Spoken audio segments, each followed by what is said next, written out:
O'zbekiston Respublikasi Milliy gvardiyasi qo'mondoni Toshkent shahri Olmazor tumanida ijtimoiy himoyaga muhtoj yoshlar hamda parasportchilar bilan uchrashgan edi. Ikkinchi son nogironligi bo'lgan bolalar uchun mo'ljallangan g'amxo'rlik markazida o'tkazilgan muloqotda ularning taklif va murojaatlari tinglanib, har bir masala bo'yicha mas'ullarga aniq vazifalar yuklatilgan.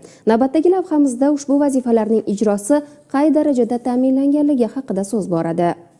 Oradan ko'p o'tmay bildirilgan istaklar amalda o'z ifodasini topdi. Yoshlarning xohishlaridan kelib chiqib, poytaxtdagi Milliy gvardiya harbiy qismlarida ochiq eshiklar kuni tashkil etildi. Mehmonlar harbiy qism faoliyati bilan yaqindan tanishib, qurol-aslaha va harbiy texnikalarni ko'zdan kechirishdi.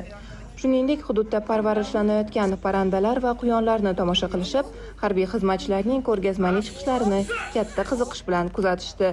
Ular ushbu safardan yorqin taassurotlar bilan qaytishdi. Mana tank qoqiluvdim, kelib mana ko'rdim tanklarni. Zo'r ekan, hammasi bir-biridan zo'r ekan.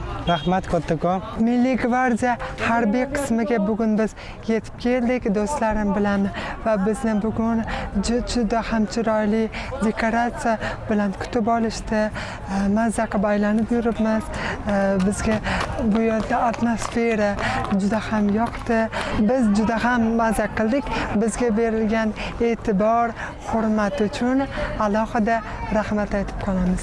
Uchrashuv chog'ida huquqni muhofaza qiluvchi idoralarning maxsus avtomobilida poytaxt bo'ylab sayr qilish orzusini bildirgan yigitning ham istagi ushaldi. U maxsus xizmat avtomobilida Toshkentning diqqatga sazovor maskanlarini aylanib, unutilmas lahzalarni boshdan kechirdi. Qo'y va echki boqishni yaxshi ko'rishini aytib, yana bitta qo'y so'ragan qizaloqning murojaati ham ijobiy hal etildi. Shu tariqa uning kichik xo'jaligi yana bir jonzot bilan boyidi.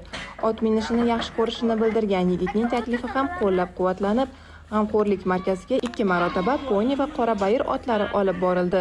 Bolajonlar katta xursandchilik bilan bu tadbirlarni qarshi olishdi.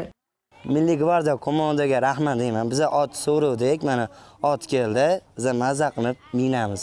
Harbiylar bilan yaqindan muloqot qilish istagini bildirgan yoshlar uchun Jamoat xavfsizligi universitetida madaniy ma'rifiy dastur o'tkazildi. Ular ma'naviyat markazi, kutubxona, saf maydoni, otxona, sport zali va boshqa obyektlarda bo'lishib, ta'lim muassasasida yaratilgan sharoitlar bilan yaqindan tanishdi. Faxriy qorovul safida xizmat qilayotgan qizlarga havas qiladigan yosh qizlar uchun esa alohida dastur tayyorlandi.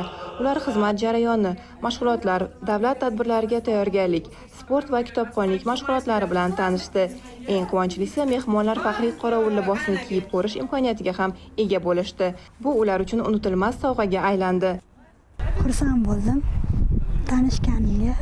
Shunga chiqilganlari, keyin ko'rsatuvlar ko'rsatishdi, keyin qurollar o'ynatishdi, kutubxonalarni ko'rsatishdi. Ular bilan yaqindan tanishdik. Tadbir harbiylar bilan birga tushlik qilish bilan yakunlandi.